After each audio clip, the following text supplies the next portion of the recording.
Приготвям лаврак с гарнитура от батат пържен, на който слагам копър и малко сол. Лаврака е приготвен на плоча.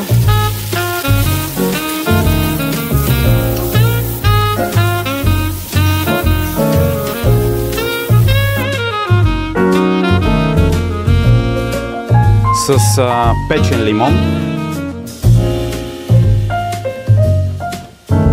сос чимичури с червена, зелена чушка, лук, лимон сок.